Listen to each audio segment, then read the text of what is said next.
Good evening, good morning, good afternoon, wherever you are. My greetings to you today. Well, today we're going to talk about Biafra. We've been hearing a lot about Biafran nation, Biafran kingdom, Biafra here and there. Everybody's talking about it, and now it's attracts a lot of people. Those people that are truly fighting for freedom, those people that are simply there to make money. Of course, you're going to attract charlatans, when you have something popular that people are talking about. But what exactly is Biafra to you as an individual? What is Biafra to you as a community? What is Biafra to you as a unit? What does it mean?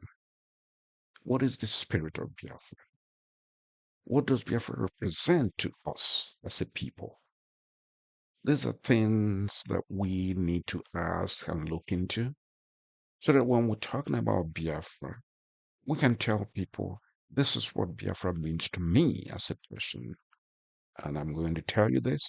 These days, if you ask some of these people out there, what is the meaning of Biafra to you? What does it mean to you? They have very little to say. They will say, well, Nigeria is oppressing us and Nigeria doesn't want us, so we have to go to Biafra. But that's not what the answer should be.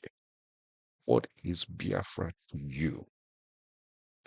You see, in 1966, when the crisis was going on in Nigeria and a lot of Igbos and Biafrans were being killed left and right, if you had asked somebody from Biafra at that time, what does Biafra mean to you? They will give you a definitive answer right away. They will tell you Biafra is a place of refuge. That Biafra is a place of peace. That Biafra is a place they can live without being killed, without being molested, without being pursued.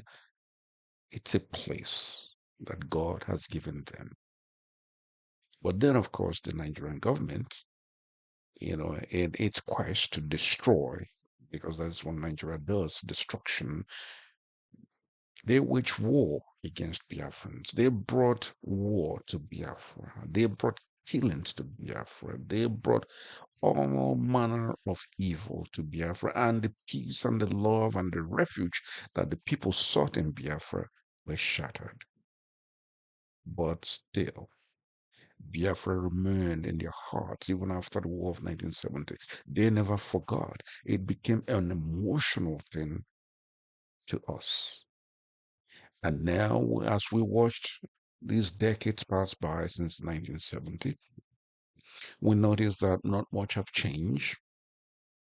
They tell us you have to be in your lane, that you are not a full-blooded Nigerian, you were defeated.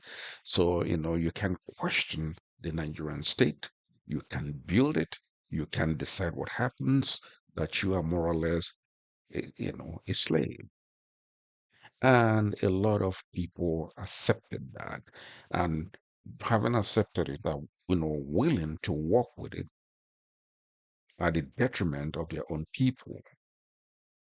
And that gave rise to selfish and self-centered people.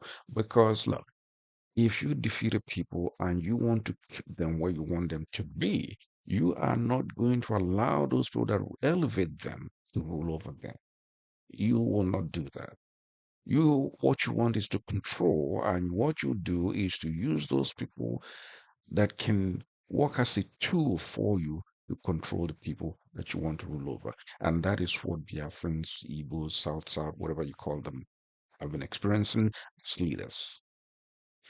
But now, when the crisis started, when Buhari came, and you started seeing this Fulani, headsmen ravaging the land, a true Biafran would have, stood up and said, no, we will not take this. But then what did the leadership in Biafra do? Nothing. Because they were never meant to lead the people. They were simply meant as placeholders, put in there by the Nigerian state to supervise the people, but not to lead them. And what happened? It cuts across all institutions throughout Biafra land, not just Biafra land, even in Yoruba land, as an example. It's all the same thing. The traditional institutions where you have traditional rulers, they should have spoken out in favor of their people, protect their people. They did not. Those so-called elected officials that should have spoken out, in favor of their people, protect their people, they did not. Now the people are left without anyone to speak for them. And that is exactly what your enemy wants. They don't want anybody that will speak for you. They don't want anybody that will defend you so that they will be able to subdue you. And they had the perfect plan, and the plan was working perfectly, except they did not, in their wildest dream, thought that someone is going to come up and challenge the order of the day. And that is what Nnamdi Kanu did.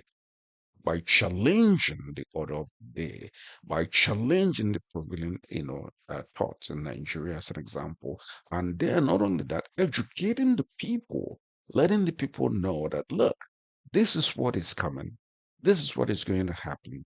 But of course, when you have a nation of illiterates, even though they're educated, I'm sorry to say that, but these are not people that are free thinking people. These are not people that are enlightened. When education does not mean that you're enlightened, for example. No, that is not so. Critical thinking is important. The way you look at information, digest it, you can dissect it, investigate it, and put it all together again and look at it completely in different angles to give you a complete picture of what that information is about. That is critical thinking. Then you can advise governments, you can advise institutions, you can give advice to groups of people regarding the information that is available. Because you and I, we may be looking at the same thing, but we are not seeing the same thing. But that is the role that Nnamdi Kanu played. What he did was to arouse our consciousness and also to arouse our ability, our curiosity as to what is going on, and then made us to start asking questions.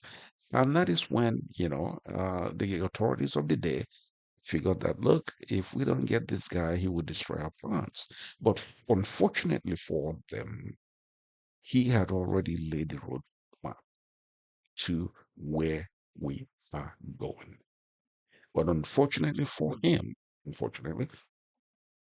the very organization that he created was not properly supervised. The people that were in leadership, that organization, you know, none of them were truly investigated. None of them were looked into before being appointed into position of authority. I don't know how the structure was or the decision that was in play at that time to appoint somebody a coordinator or appoint somebody something else. But to tell you the truth, IPOB to me, it's a criminal organization. He did not know. His intention was to build an organization that he can now use to free his people. But what happened was it attracted all manner of characters, majority of them criminals, and majority of them working for the Nigerian state. So you see, that was the beginning of the problem. But now we have digressed. But now we're asking the question, what is Biafra to you?